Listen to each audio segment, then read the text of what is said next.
नमस्कार दोस्तों, कैसे हैं आप? मैं हूं गौरव और ये है ट्रांसफॉर्मेशंस। फिलहाल भारत देश का युवा इतना ज़्यादा परेशान है, उसके सामने सारी चुनौतियां हैं और उसे समझ में भी नहीं आ पाता काफ़ी बार कि वो करे तो करे क्या और जाए तो जाए कहाँ। और हमें इसके अंदर काफ़ी सारे इंसिडेंट्स भी देखने को मिलते हैं जो काफ़ी सारे युवा एक तरीके से ज़िंदगी से हार मान लेते हैं। सुसाइड के भी काफ़ी सारे हमें एक तरीके से मामले या केसेस देखने को मिलते हैं। बट अगर ओवरऑल परेशानी की बात करें तो ऐसा नहीं है कि युवाओं की ज़िंदगी में परेशानी सिर्फ उस उनकी युवा अवस्था में या उनकी हाई स्कूलिंग कंप्लीट होने के बाद, ग्रेजुएशन पोस्ट ग्रेजुएशन कंप्लीट होने के बाद इस तरीके की चुनौतियाँ उनकी ज़िंदगी में आती हैं। ये सब चुनौतियाँ तो उनके बचपन से ही शुरू हो जाती हैं। अगर आप इसको प्रोस्पेक्टिव वे में समझें, कोई भी एक फिलहाल जो देश का यूथ है, युवा है या कॉमन सिटीजन है, जब वो एक तरीके से बेसिक स्कूलिंग करने जाता है, जब 3-4 साल का हो जाता है, उसके बाद उसे स्कूल में एडमिशन कराया जाता है, तो पेरेंट्स हैं, माँ बाप हैं, उनके सामने आज इस तरीके की चुनौती है कि उनको प्राइवेट स्कूल में ही उनका एडमिशन कराना पड़ता है, क्योंकि जो सिविल जो हमारे स्कूल्स हैं या एक तरीके से रीजनल लेवल पे, स्टेट लेवल के जो सरकारी स्कूल हैं, उनकी खुद की इस तरीके की परिस्थितियाँ हैं कि उनमें अपने बच्चे को भेजना तो एक तरीके से खतरों खतरों के साथ ही खेलना होगा। अभी रिसेंटली इसका एग्जांपल हमें देखने को मिला, जिस तरीके से राजस्थान के झालावाड़ में जो सरकारी स्कूल है उसकी बिल्डिंग की छत ही गिर गई और लगभग 7वीं में 7th क्लास में पढ़ने वाले लगभग 8 मासूम बच्चों की जान चली गई। और भी काफ़ी सारे दुर्घटनाग्रस्त हुए बच्चे और जिनका भी एक तरीके से इलाज चल भी रहा है। तो ये तो हाल है हमारे सरकारी सिस्टम के या सरकारी स्कूलों के। तो उसके ऑल्दो अगर शिक्षा की और अगर आप हेल्थ केयर स्वास्थ्य की बात करें तो ये स्टेट का पार्ट है। स्टेट एक तरीके से लिस्ट का पार्ट है और इन सबको मैनेज आउट करना स्टेट की ही रिस्पॉन्सिबिलिटी है। पर वही ढीला ढाला ढुलमुल रवैया है जिसके तहत सरकारें आती हैं, जाती हैं, बदलती हैं। रीजनल लेवल की सरकारें, स्टेट लेवल की सरकारें या सेंट्रल लेवल की सरकारें, डिफरेंट डिफरेंट पॉलिटिकल पार्टीज, पर सिस्टम वहीं का वहीं रहता है।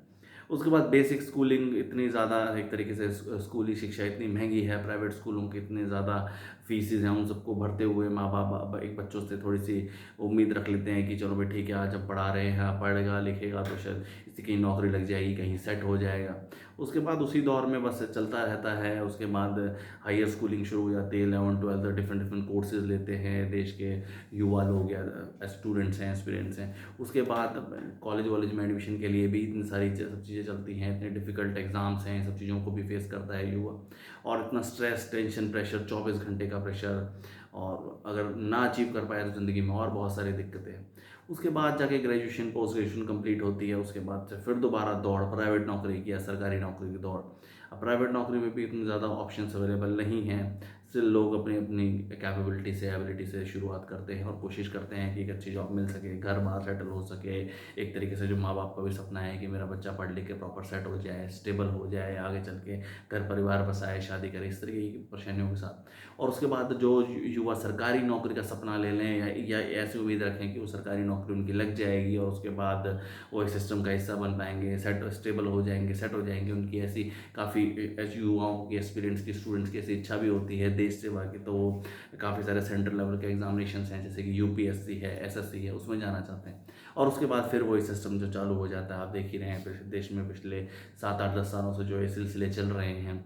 कभी टाइम से नोटिफिकेशन नहीं आता सरकारी एग्जामिनेशंस का, वो आता है तो उसके बाद फिर टाइम से पेपर नहीं होते, पेपर होते हैं तो उनके कोई पेपर लीक हो जाते हैं। अभी रिसेंटली हमें काफ़ी सारे पेपर लीक्स और इस तरीके के मामले हर स्टेट से देखने को मिले।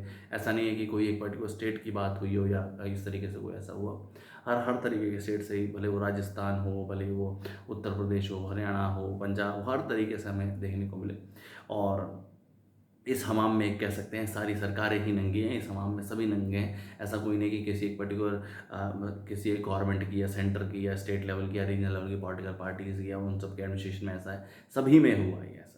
उसके बाद जैसे तैसे करके सिस्टम का हिस्सा बनते हैं। अभी रिसेंटली प्रोसेस भी चल रहा है और प्रोटेस्ट भी चल रहा है बच्चों का, एसएससी का, जो एक फेयर और एक ट्रांसपेरेंट सिस्टम की मांग कर रहे हैं, ताकि एक ऐसा सिस्टम बन पाए जिसके अंदर उनका एग्जामिनेशन तो ट्रांसपेरेंट वे में और इक्वल अपॉर्चुनिटी वे में हो पाए।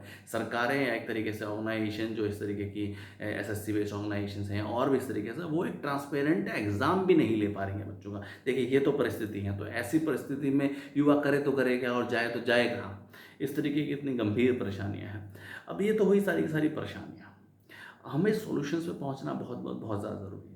देखिए इस तरीके की कोई भी परेशानी है जो कि एडमिनिस्ट्रेटिव रिलेटिव है, लेजिस्लेटिव रिलेटिव है, तो इन सब का सॉल्यूशन सिर्फ और सिर्फ पॉलिटिकल अंडरस्टैंडिंग से, पॉलिटिकल एक तरीके से ट्रांसपेरेंसी से, पॉलिटिकल ट्रांसफॉर्मेशन से, पॉलिटिकल चेंज से ही आ पाएगा। अब इसके बाद बहुत सारे लोग ऐसा ऐसा कह सकते हैं या कह पाएंगे कि देश में तो बहुत सारे डिफरेंट डिफरेंट रीजन लेवल की पॉलिटिकल पार्टीज भी बनी जो चेंज के साथ आई, जैसे कि एग्जांपल आप ले सकते हैं किसी का, तो जैसे आम आदमी पार्टी है या और भी बहुत सारी रीजन लेवल की स्टेट पॉलिटिकल पार्टीज आई जो कि चेंज और रेवोल्यूशन की उम्मीद के साथ, उन सबकी इच्छाओं के साथ उन्होंने डेवलप करने का काम किया, बट वो भी एक तरीके से चेंज नहीं कर पाई। तो देखिए, सबसे पहले इस चीज़ को ये समझना बहुत बहुत बहुत ज़्यादा ज़रूरी है कि जिनकी जितनी संख्या भारी उतनी उनकी हिस्सेदारी। तो फिलहाल देखिए, युवाओं की देश में सबसे ज़्यादा पॉपुलेशन है। हमारे देश में लगभग 85% जो पॉपुलेशन है हमारी 146 करोड़ में से, वो युवाओं की पॉपुलेशन है। और अगर हम और डेटा को और ज़्यादा एनालाइज करें तो लगभग 50% ज़्यादा पॉपुलेशन फिलहाल हमारे युवाओं की है जिनकी 25 साल से उम्र कम है। और लगभग 66% पॉपुलेशन है हमारे भारत देश के युवाओं की जिनकी उम्र लगभग 35 साल से कम है। और वहीं आप देखेंगे कि क्या हमारे देश में आज इतने जितनी पॉपुलेशन है उसके हिसाब से युवाओं की एंट्री है पॉलिटिक्स में, पॉलिटिकल सिस्टम में, ताकि वो पॉलिटिकल सिस्टम का हिस्सा बन पाएँ, लेजिस्लेटिव असेंबलीज़ का, संसद का हिस्सा बन पाएँ और उसके बाद उनको वो अपॉर्चुनिटी मिल पाए। और जिस तरीके की परेशानियाँ, जिस तरीके की चुनौतियाँ, जिस तरीके की एक तरीके से परेशानियाँ वो फेस कर रहे हैं युवा, वो उन सब परेशानियों को समझते हुए उन सब के लिए एक बेटर, ट्रांसपेरेंट, एक ओपन अपॉर्चुनिटी, एक इक्वल अपॉर्चुनिटी सिस्टम बना पाए। इसीलिए ही ट्रांसफॉर्मेशन जैसे प्लेटफॉर्म की हमने शुरुआत की, जो कि भारत के युवाओं को ये अपॉर्चुनिटी देता है, भारत के स्टूडेंट्स को, एस्पिरेंट्स को, जिनकी भी उम्र एक तरीके से 21 साल से ज़्यादा है और वो राजनीति में आ सकते हैं। 25 साल से ज़्यादा होने के बाद वो MLA का इलेक्शन लड़ सकते हैं और उसके बाद वो सिस्टम का हिस्सा बन सकते हैं अपने विचारों से, अपने विज़न से, अपनी विचारधारा से, अपने पर्सपेक्टिव से।